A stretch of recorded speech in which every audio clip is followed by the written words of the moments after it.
après ces deux exposés très érudits sur le Maroc et sur l'Arabie Saoudite, bon, la Turquie, je n'oserais pas dire que la Turquie se situe au milieu du Maroc et de l'Arabie Saoudite, quoique il y a des signes.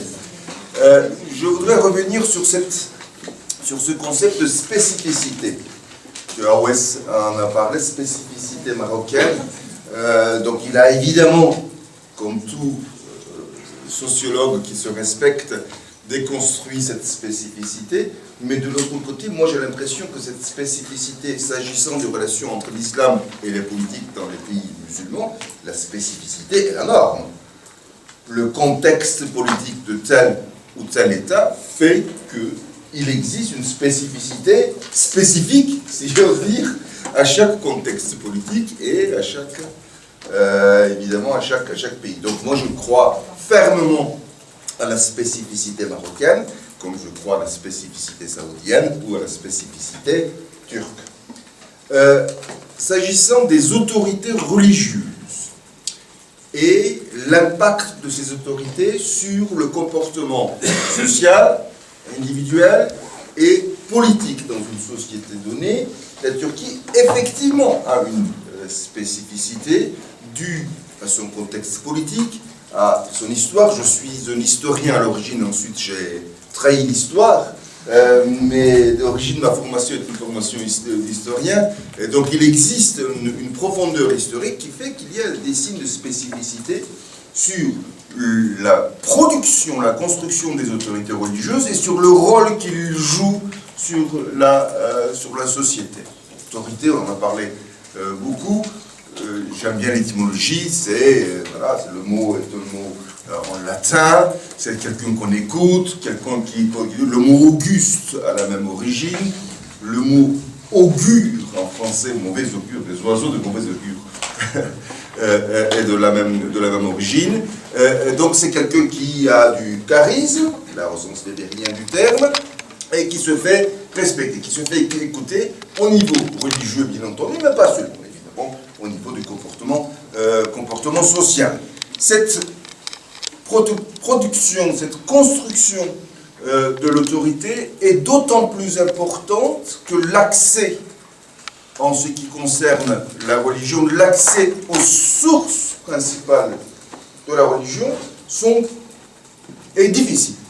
Ces sources sont méconnues. Il existe là récemment un sondage en Turquie, il y a 2 semaines, sur la lecture du Coran, par exemple. Une société très traditionnelle, très musulmane, sunnite, qui se considère comme à l'intérieur même de ce sunnisme, voire peut-être le représentant du sunnisme dû à l'histoire ottomane, eh bien, 93% des sondés se déclaraient de n'avoir jamais lu le Coran dans sa version turque. Je ne parle même pas, évidemment, de la version originale, la version arabe, la langue arabe étant, bien qu'une langue soit très, très facile, étant tout à fait inaccessible à des Turcs.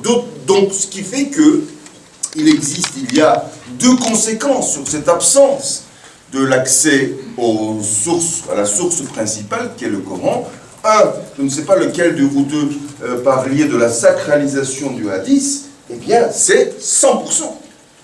Dans le discours religieux en Turquie, dans le discours ambiant, je parle des téléévangélistes par exemple, je ne sais pas quel est le mot qu'on peut utiliser, télécoranistes, voilà. Les télécoranistes, il y en a une flopée en Turquie qui sont très, très médiatisés, très écoutés. Ces télécoranistes s'appuient d'une manière extensive sur les hadiths, parfois sur les hadiths qu'on sait qu'ils ne sont pas sahih, tout à fait connus. Ils le disent parfois, alors ils racontent une histoire, toute une histoire.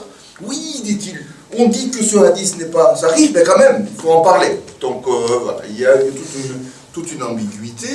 Et voilà, sacralisation du hadith et l'absence d'accès à la source principale toujours dans la société turque, l'importance de l'individu, la parole de l'individu qui est considérée comme une autorité religieuse, une autorité politique, une autorité sociale, bien entendu.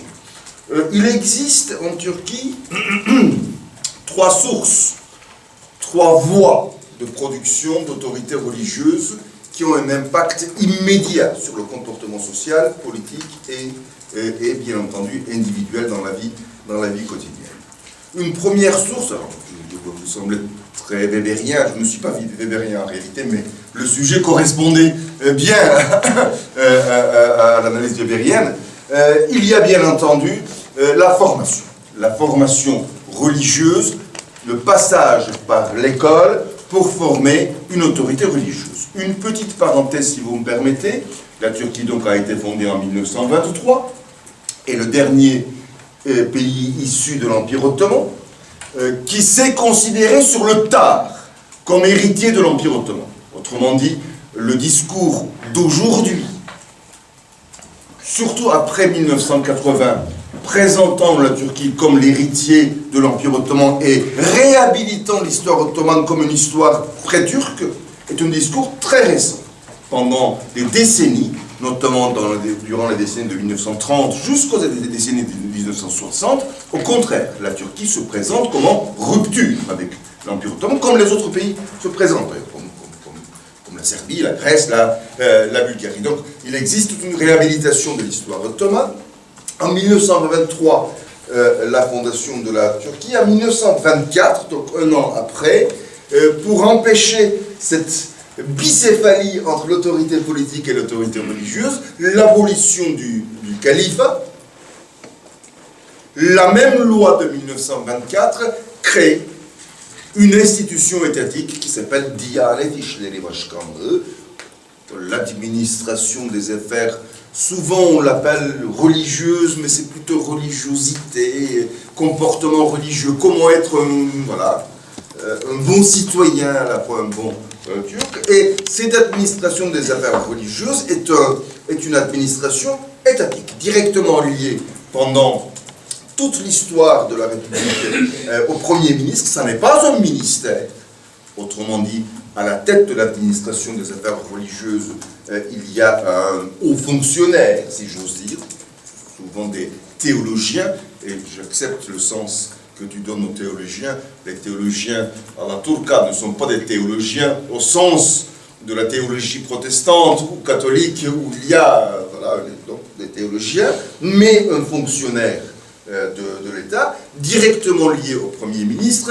Alors avec le nouveau changement de la Constitution, comme le président omnipotent est devenu président, donc le rattachement de Diyanet a changé aussi. Il n'est plus rattaché au Premier ministre, mais il est rattaché au président directement. Et en tant qu'institution étatique, c'est la voix de son maître. Autrement dit, tant que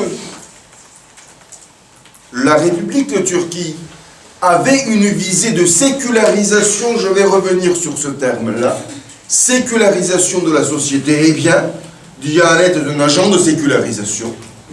Quand on regarde les routbas issus de Diyanet, parenthèse dans la parenthèse, vous allez voir que j'en montre beaucoup, depuis 1924 jusqu'à aujourd'hui, jusqu'en 2017, les routbas en Turquie sont centralisés.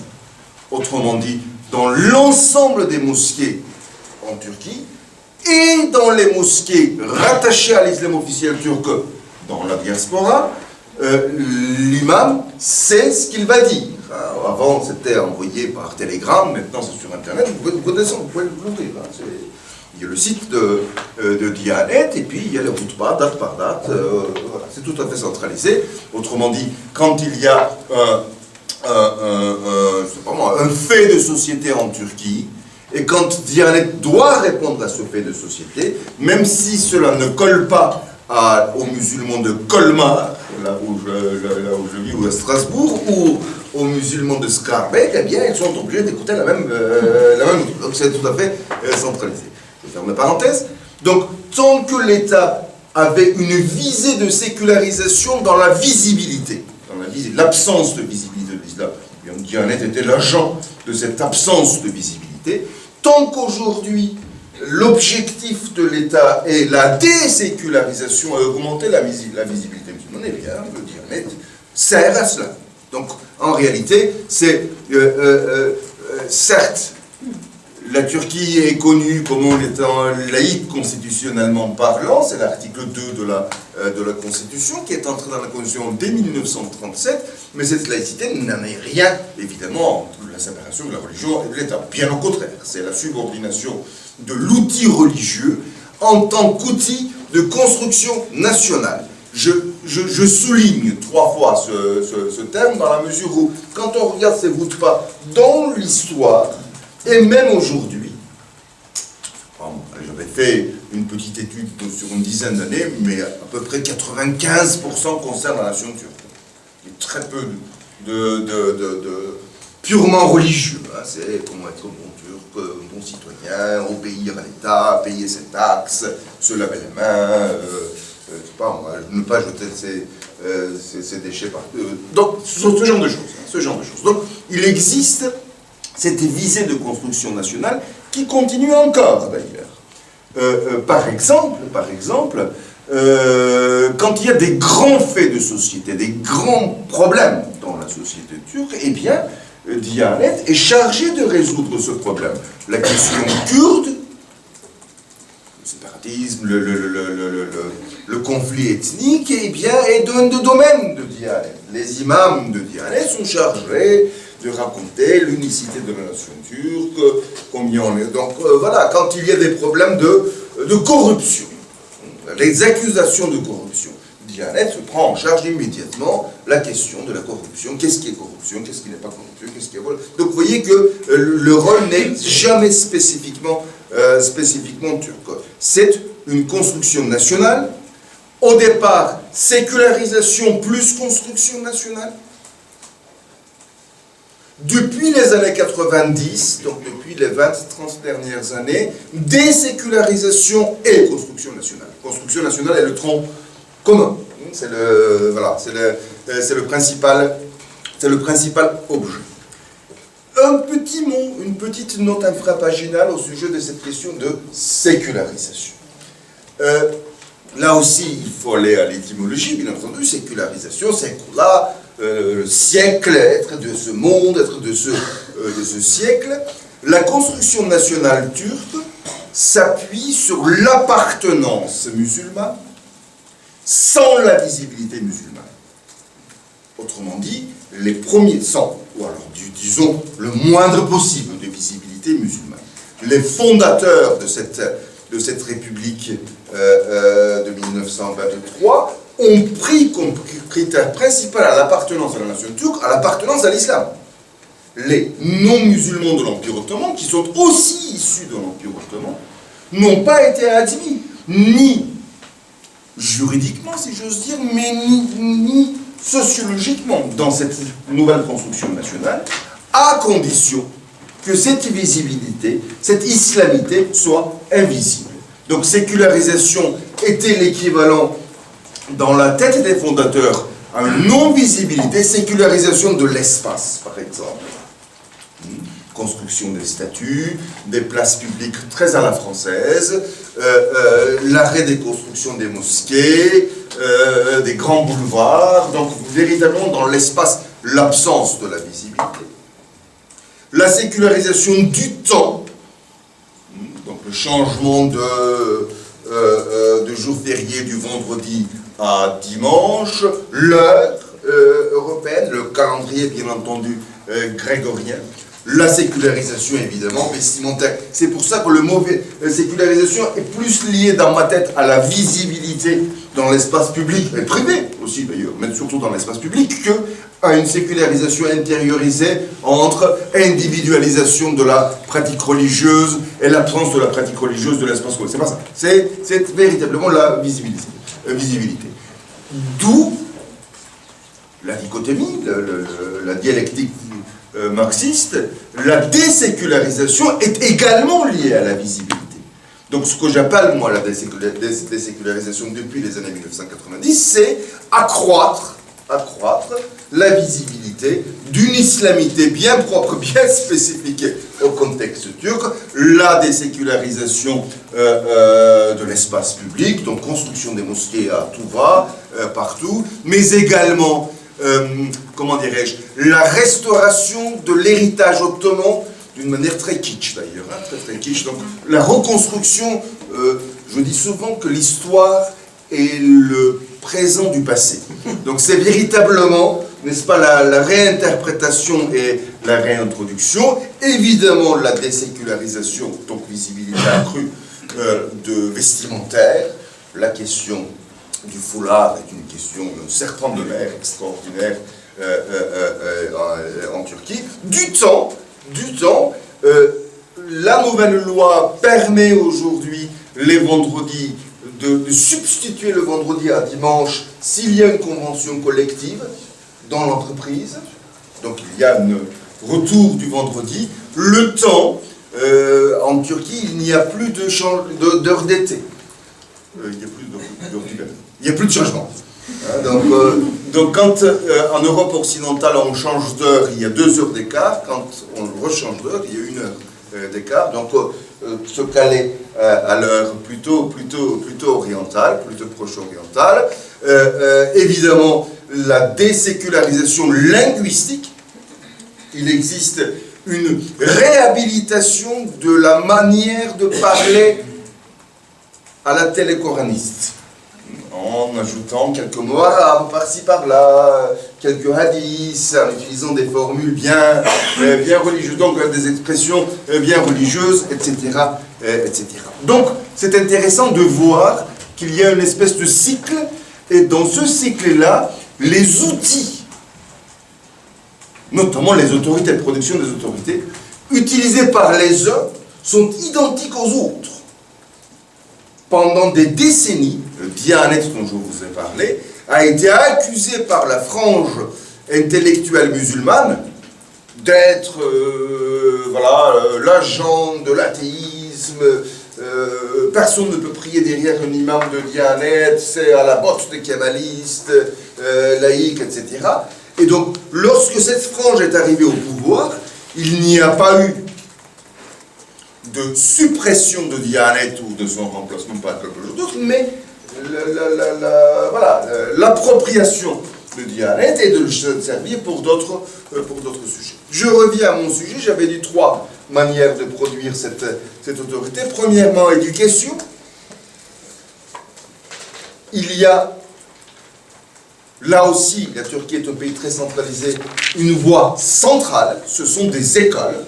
Ce sont des écoles imam hatib qui ont été fondées dans les années 1942 pour produire des imams et des hatib, des prédicateurs et des imams, mais qui ont été ensuite, et là c'est assez étonnant et paradoxal, augmentés exponentiellement durant la période de la junte militaire après 1980 pour former des imams justement comme rempart au diable premier qui était le communisme, et qui, bien entendu, ont connu un succès considérable dans les années 1990. Ce sont des écoles, c'est devenu des écoles normales, qui forment, selon le curriculum de l'éducation nationale, plus, dans les années 90, plus les cours de hadith, les cours de coranique, les cours, d'arabe, ils n'arrivent pas à apprendre l'arabe. Et aujourd'hui, à partir de la fin des années 1990, le pouvoir, au sens du pouvoir politique, économique, social, pas encore le pouvoir culturel, c'est issu de ces écoles-là. C'est une frange. Donc, devenir issu de Imam Hatib est un gage de succès très important aujourd'hui. Pas pour devenir des autorités religieuses, pour devenir n'importe quoi. Pour devenir autorité politique, pour devenir homme d'affaires, pour devenir journaliste, pour devenir, je ne sais pas moi, pour devenir percepteur des impôts, tout ce que vous voulez. Donc, il y a toute une génération exponentielle de 2 en 1942. Aujourd'hui, il y a plus de 17 000, donc vraiment, ça couvre l'ensemble du territoire de la Turquie. Et là, selon un dernier une dernière recommandation du ministère de l'Éducation nationale, la visée, l'objectif est à partir de 2017 de former 35% des élèves en Turquie dans les écoles imamatiques. Donc plus de tiers, à peu près le tiers. D'ailleurs, le reste des écoles ne sont pas en reste non plus, avec l'ajout dans le curriculum normal des collèges et des lycées, des cours liés à la vie du prophète, voilà, à l'interprétation coranique, etc.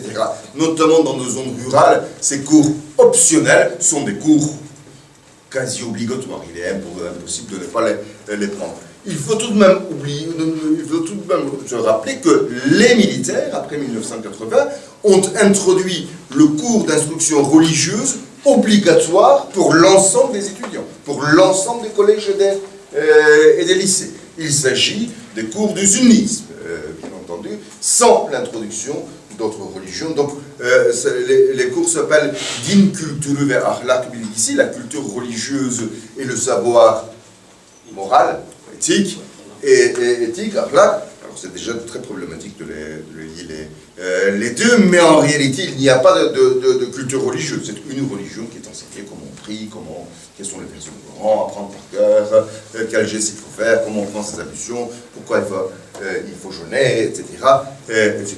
Donc les imamatypes aujourd'hui sont devenus véritablement le vecteur de production d'autorités pas seulement religieuses, aussi, mais pas seulement religieuses, mais des notables d'une société d'une manière générale. Il existe bien entendu des facultés de théologie. Ces facultés de théologie forment des théologiens qui deviennent très rarement des imams. En réalité, la fonction de l'imam dans le contexte turc et au-delà, à mon avis, exige moins d'éducation et que ceux qui sont diplômés des facultés de théologie ont peu envie de devenir des imams. Ça n'est pas comment dirais-je, un poste prestigieux, une catégorie socio-professionnelle prestigieuse qui peut s'adresser à des diplômés des facultés de théologie. En réalité, les diplômés des facultés de théologie deviennent des universitaires, s'ils vont jusqu'en doctorat, ou alors deviennent journalistes, intellectuels, enfin, tout ce que vous voulez. Et cela, une petite parenthèse, est valable pour le programme de théologie internationale également. Parenthèse dans la parenthèse. La France et le pays de France, la Belgique, les pays de l'Occident ont envie de produire leur propre ministre des cultes, respectant cet islam modéré, mais également les valeurs républicaines, laïcité, etc. Dans sa centralité, la Turquie a pris immédiatement peur, a pris vent de ceci dès les années 1990, et il y a eu la naissance de risque de la formation des imams, des imams turcs donc, par les non-turcs. La solution qui a été trouvée est que d'accord, si à terme, il n'y aura plus de possibilité d'envoyer des imams de Turquie pour encadrer sociologiquement, nationalement, ethniquement, linguistiquement et accessoirement religieusement les Turcs originaires de Turquie vivant à l'étranger, si à terme, ce sera le cas, Autriche vient de supprimer, n'est-ce pas? Donc il n'y aura plus d'imams turcs. Donc comment on ne pourra plus envoyer ces gens-là, mieux vaut qu'on prenne des enfants, des anciens immigrés, deuxième, troisième génération, bien que je sois contre ce terme, deuxième, troisième génération, qu'on le forme nous. Comme ça, les Occidentaux auront l'impression que les imams de chez eux deviennent des imams pour les Turcs de chez eux, alors que c'est nous qui vont les former. Il y a eu plusieurs tentatives. La tentative la plus connue est l'ouverture d'une faculté de théologie à Strasbourg, ma ville, qui n'a pas fonctionné. Bon, manque de personnel, envoyer de Turcs, ça n'est pas évident, etc. Et aujourd'hui, il y a eu à l'université de Marmara à Istanbul l'ouverture d'un programme de faculté de théologie internationale pour attirer l'ensemble de ces jeunes Turcs nés à Skarbek ou à Neuhof ou à Strasbourg-Saint-Denis, de venir à Istanbul, de faire des études de théologie et ensuite d'être nommés comme imams dans leur pays respectif. Eh bien, on a fait 2 sondages, personne ne veut devenir imam. Personne ne veut dire, attends, le type il fait sa faculté de théologie à l'université de Marmara à Istanbul, il ne va pas venir à Gündershofen et puis à la fois balayer. Bon, non, bien entendu, non. Donc en réalité, c'est très bien qu'il y ait un programme de théologie musulmane internationale, mais pas pour former des imams. Ça va être, c'est déjà un échec, ça va être un échec.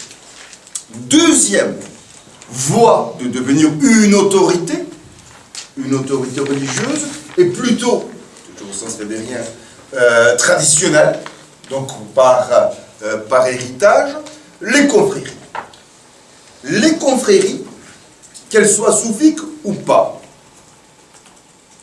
sont une réalité de l'islam populaire ottoman. C'est les confréries qui, en réalité, la principale formation des cadres identitaires, plus que l'ethnie, plus que la langue. Ces confréries ont été, comme tu l'as très bien expliqué, tolérées, réprimées, multipliées, intériorisées tout au long de l'histoire ottomane, notamment quand l'islam commence à être un islam très normatif à partir du XVIe siècle dans l'Empire ottoman, le sultan étant le calife, l'ombre de Dieu sur terre, donc réprimé ou intériorisé. Et ces confréries ont été vues par des kémalistes à la fondation de la République, mais bien avant aussi, par l'Union et Progrès, également à la fin de l'Empire ottoman, comme la barrière principale à la réalisation d'un projet de construction nationale. Qu'est-ce qui dit constitution nationale? Dit une communauté imaginaire, Benedict Anderson, des gens qui ne se connaissent pas, vont croire, auront l'illusion d'appartenir à un même groupe. Eh bien, ces confréries étaient tellement ancrées dans nos sociétés et développaient tellement des micro-appartenances très fortes, rivales, dans la société anatolienne que, eh bien, en 1925, toutes les confréries ont été interdites.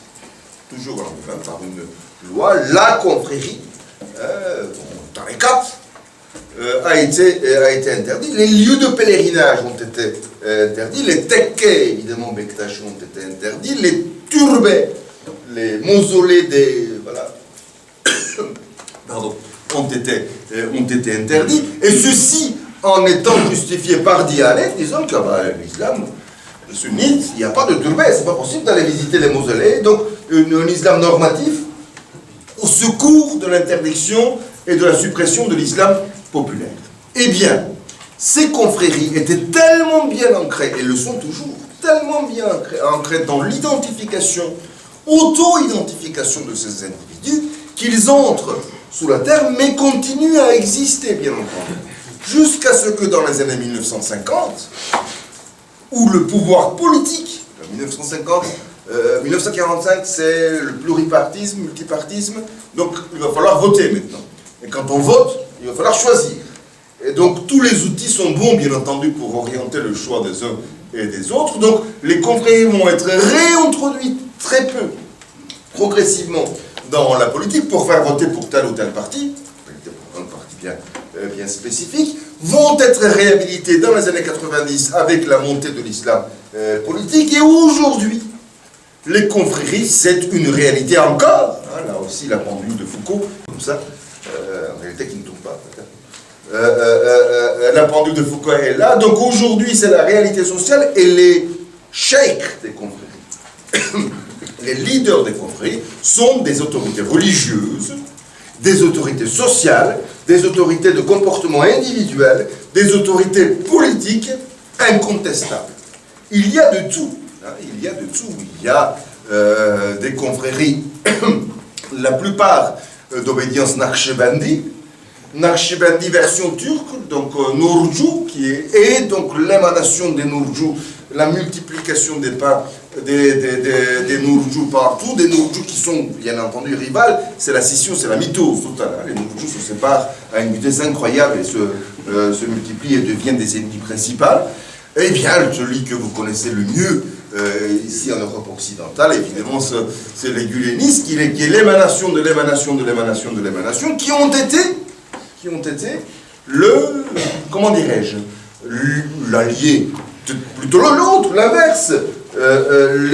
L'islam politique au pouvoir était l'allié principal des gulenistes pendant une décennie. Ça commence bien avant, en réalité. Dès les années 90, on comprend que ça peut être quelque chose d'intéressant, mais évidemment, avec l'islam politique au pouvoir, ça devient véritablement la confrérie du pouvoir politique, administratif, éducatif, économique, avec les banques, médiatique partout en Turquie, et Serge Moscovici, c'est un de mes livres de chevet, La psychologie des minorités actives.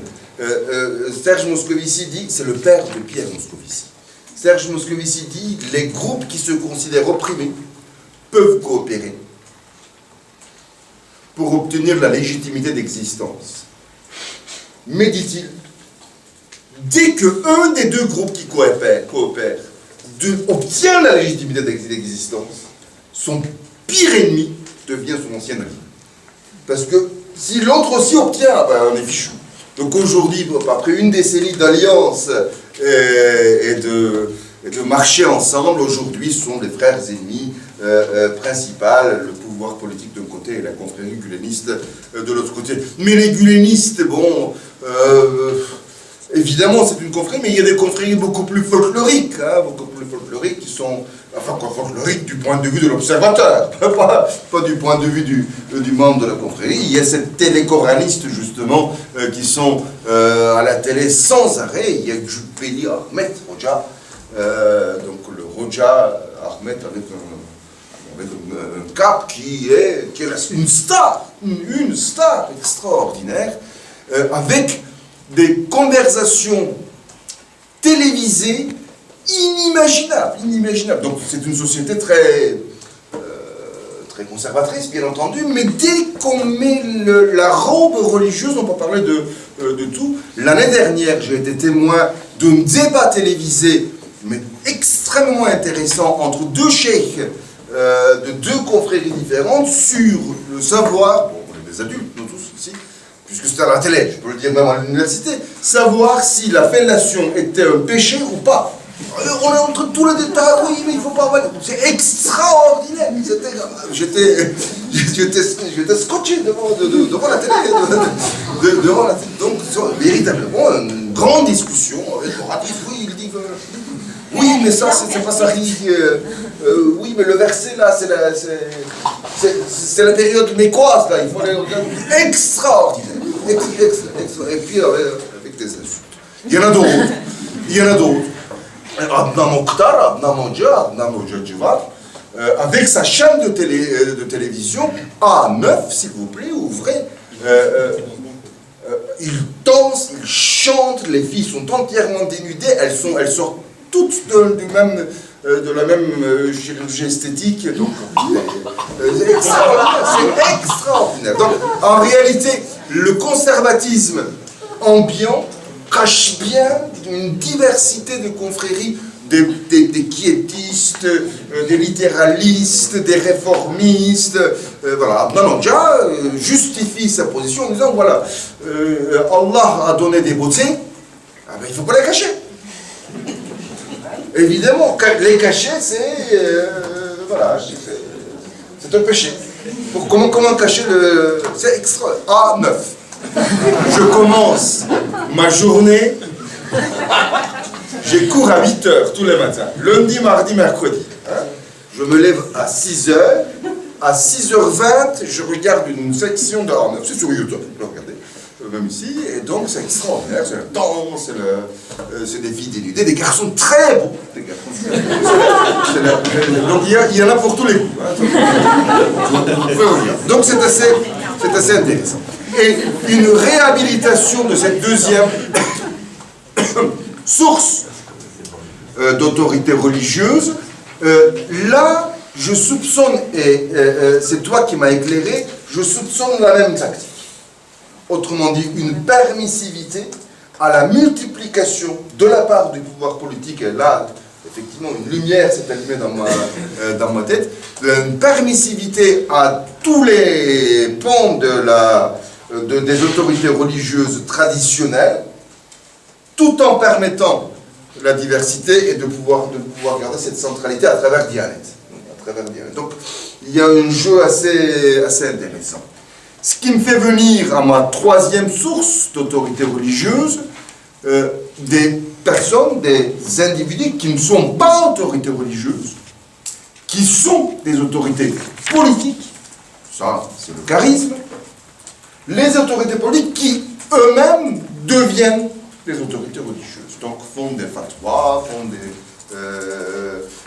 font appel à des sources religieuses, à une rhétorique religieuse, tous, hein, aujourd'hui, tous, à commencer par le leader incontesté Recep Tayyip Erdogan, qui a enrobé son discours d'une légitimité religieuse, qui s'appuie évidemment sur d'autres autorités religieuses. Hayrettin Karaman est un auteur d'un journal en grand public, n'est-ce pas, qui donne des fatwas sans arrêt.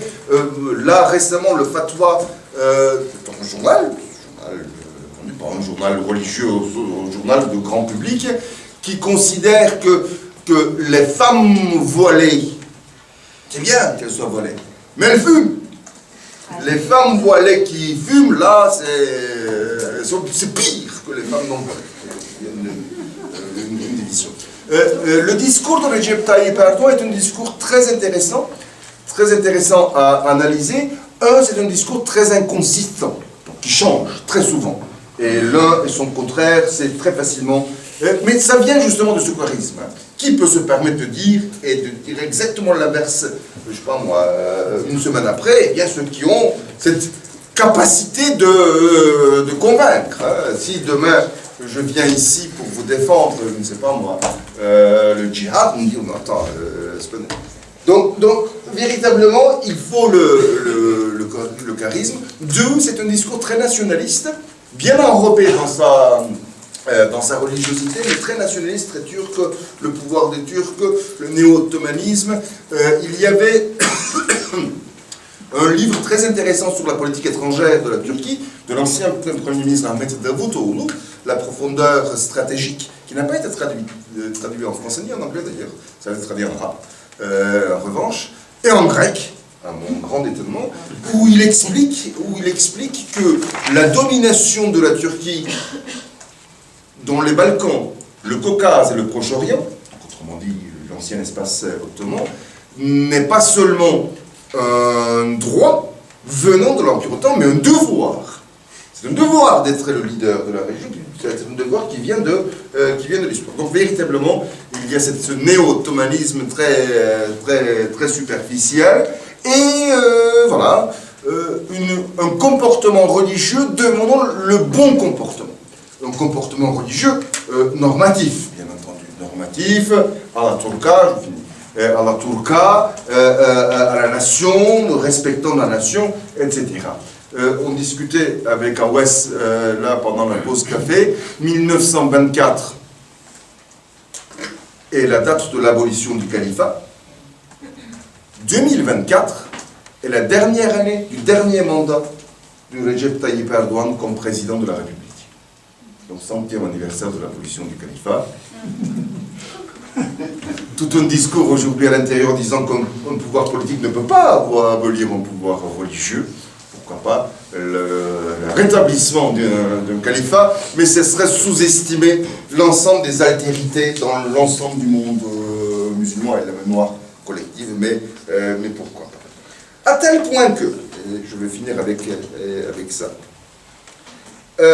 aujourd'hui, autant le comportement religieux était considéré par l'élite occidentalisée, et là aussi j'utilise des termes, mais je n'ai pas beaucoup de temps pour les déconstruire, l'élite occidentalisée comme illégitime, autant aujourd'hui, dans l'ambiance générale, notamment en dehors de certains quartiers d'Istanbul, d'Ankara et d'Izmir, les trois grandes villes, le comportement non religieux, religieux, commence à être délégitimé. Délégitimé, par exemple, je ne sais pas, de ne pas jeûner pendant le mois de Ramadan. Je ne sais pas, moi, évidemment, le foulard, s'agissant des femmes. Tout un débat, évidemment, comme en Occident. Hein, est-ce qu'il faut se baigner ou ne pas se baigner? Burkini ou pas burkini? Une multiplication des hôtels avec des piscines séparées, etc. etc. Donc ça devient la norme. À tel point que, je vais finir avec ça, je ne sais pas si c'est toi qui parlais de Mourtedi, de ceux qui, voilà, des apostats. Eh bien, il y a un de mes étudiants de master vient de faire, est en train de faire son mémoire sur les conversions à la campagne, maintenant, dans des villes provinciales. On ne dit pas la campagne, dans des villes provinciales, des conversions des Turcs à la chrétienté. Et une des explications très intéressantes de ces conversions, donc les anciens musulmans devenant des chrétiens, alors il y a plusieurs sortes. Hein.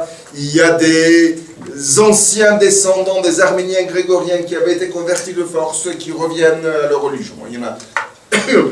Mais il y a une frange qui m'intéresse, le discours m'a intéressé, notamment dans des villes très, comment dirais-je, très conservatrices comme Konya, Malatya, Sivas, etc. Ce sont des gens qui appartiennent à des couches supérieures de la société, qui se disent qu'en tant que musulmans, le comportement non religieux n'est pas toléré. Si je suis musulman, si je porte ce nom-là, eh bien si je prends mon coca pendant le mois de Ramadan, je vais me faire tabasser. Mais si je deviens catholique, je prends un statut de dhimmi, protégé, second, donc en réalité mon comportement a une justification religieuse.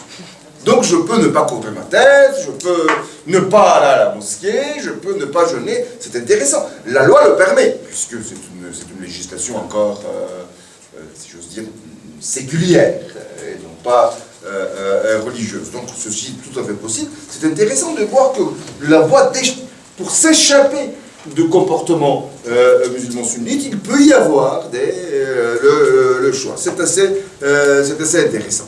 Aujourd'hui, ces trois types d'autorités religieuses, éducatives, j'ai fini, éducatives, traditionnelles, charismatiques, politiques, sont ensemble.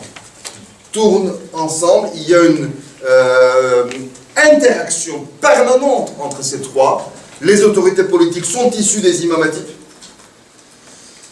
mais les autorités politiques sont en lien avec les confréries. Les confréries ont leur justification à travers les autorités publiques et envoient leurs enfants à l'école religieuse et donc conforment un tout. Et c'est la classe dominante politique et économique aussi de la Turquie actuellement.